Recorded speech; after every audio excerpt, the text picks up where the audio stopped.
Good day guys and welcome back to our YouTube channel, and today we are reviewing the Ford Ranger XLT double cab. As you can see, I'm wearing my Ford cap, and if the cameraman shows you my feet, I'm wearing my Ford socks. So this is the XLT in ceramic grey. Is it ceramic grey? Oh, carbonized grey, sorry. I was reviewing your couch as ceramic grey, so this is carbonized grey. And overall you can look at this car. This car actually looks very stunning. The aesthetics for by itself just stand out of the vehicle. Though it's not the top level of Rangers, it still looks good. So let's start off here in the back, where we have these rubberized boots here with the Ford logo there, a 12-volt charging socket there, and places to hold your cables if you're carrying something. Not forgetting the ruler here, which is 130 centimeters long. I wonder what you could be using there. And cup holders for you and your drinking buddies. Drinking buddies. Anyway, can close that. Under there we have the spare wheel, we have the tow hook, and we have this nice side step here, you know, for looking into the future. And as you can see, the sun is there. My future is as bright as that sun. I'm just kidding, guys. I'm not being cocky. Anyway, we'll move on to the wheels. Now we have this nice 18-inch alloy rims from Ford, which I was saying before that these rims actually look like they are ninja discs. You know, if someone was throwing them, it looks like they're flying at you. Even if you see when the car is driving, it looks like they're flying towards you. I like that feature. I mean, we have the wild track rims, which look obviously better, but these ones for the XLT actually do make some difference for me. As you can see here, we have some handling bars here if you're gonna be on the farm. As you can see, my outfit suggests that I was on the plus. I was not, but maybe I was on the plus. We have 4 doors. As I said, it's a double cab. Nothing really to be looking here at the back. We have this futuristic door handles here, which I really do love, and I do mention a lot in Ford reviews. At the back here, it's very comfortable. Even though I know I'm tall, I'm very comfortable in my driving position.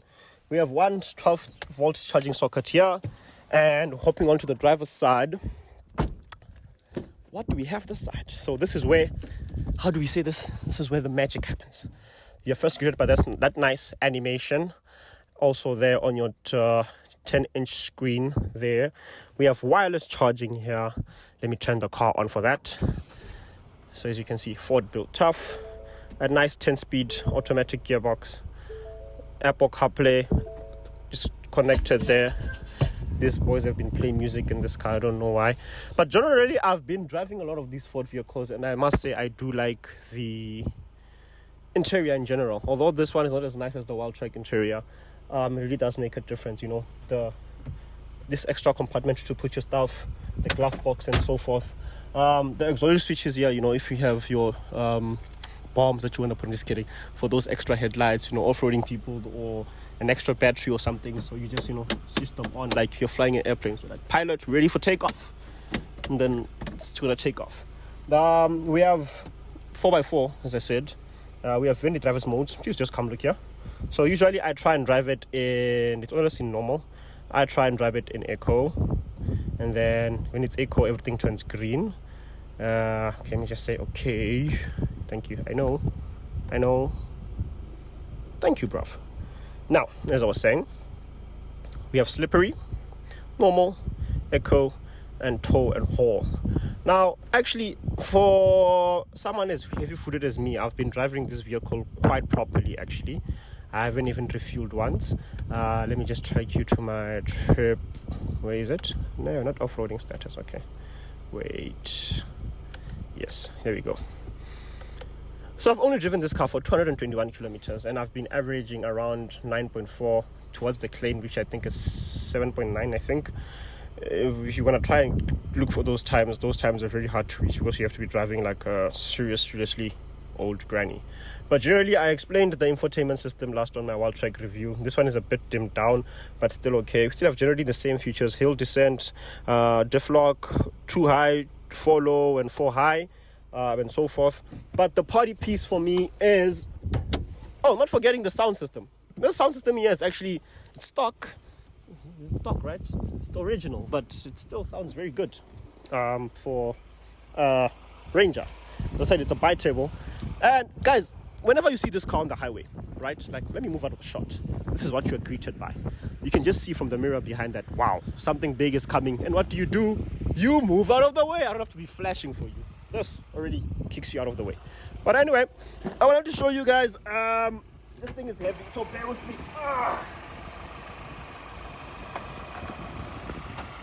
Yeah, man.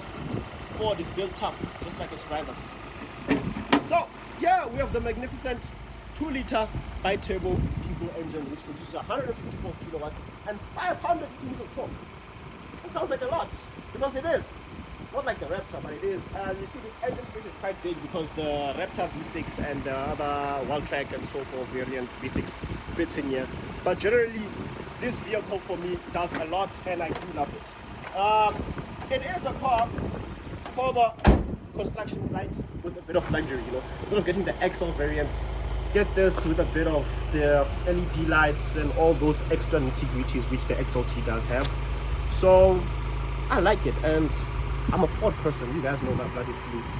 So out of 10, I give it a very biased 8 out of 10. So in here we have the 2-liter diesel bi-turbo, which produces 154 kilowatts and 500 newtons of torque. And currently I think I have it in normal mode. Let's see. We have normal. Yeah, I'm in normal. We also have eco, but I feel like eco cuts down the power, and I want to try and show you guys that. So first, let me put it in normal and accelerate to the speed limit. You can hear the cars pull up and picking up, and the 10-speed automatic coming into play, and it just hunks up and shouts till, changing through the 10 gears as we go up and down, up, and it doesn't stop. Anyway, so what I want to show you guys is the cut down in power when I go to eco mode, right? Focus on me, sir. So we're currently in normal, eco, and when I put my foot on the accelerator, you see it's normal as brutal as before. So if we take that's a small demonstration, but I really doubt you'll drive this car on eco. I've been trying to drive like the normal speed limit. Let me just put it on cruise control. Unlike the other Rangers I've been in, this one does not have adaptive cruise control. It only has lane assist, which is actually not bad. Just that I do forget sometimes because I'm used to it having adaptive cruise control. You see now I'm nodding onto my lane and it will turn red and the steering wheel starts to vibrate. Then you just bring it back. Those are the standard things. But generally, who wants to drive a Ranger at 83 kilometers per hour? No one. But if you want fuel efficiency, that's what you have to do. But if you want to drive the speed limit, let's see what rev it starts on. So let me just take out my cruise control to the speed limit, which is 120. And just give me a few seconds. I'm not even accelerating, I'm using the cruise control button. 120. And we have the revs at 3000 locked in. I'm not sure if I locked the gears. Yes, I did lock the gears. So I must just unlock the gears. And there we go. Revs 2000. And it's not bad. It's just that the fuel efficiency of the car will deplete. Let me try and reset the second trip computer and let's get a reading. I'm just going to go for a few kilometers at the constant speed of 120. And let's see what the average we get. So as I said, everything in here is like the other cars I've reviewed in terms of Ford. Road noise is not really that much, unlike other off-roading vehicles that I've been in. But when I started taking this video, actually, this is something the cameraman can come and show you. The range there was 600, and I just accelerated. That was not even 2 kilometers, and it went down that much, which shows the difference in when you drive carefully, the car automatically thinks ahead of you, and if you're driving that way the whole way, it will keep the distance to empty at that high point. But the moment you accelerate like a hooligan, like I just did, the fuel range will start to deplete like it is now. So now it's on 580. I'll drive the constant, I think, for the next 5 or so kilometers. Let's see what rating it gives us. Already now it says I'm doing 10.7 kilometers per 100 kilometers, which is, I must say, quite a lot. But let's let the car stabilize as now it's decreasing and see what it does. So I arrived at my destination. I just have to put it back in eco mode. It always switches off. I don't know why. So when we're in eco mode, it turns green, and then look at the details. I tried about 42 kilometers and it was down at 45.6, but now it's 5.9. Come on, wouldn't you do this? I know most people that are going to own this car are not even going to be complaining about fuel, but yeah.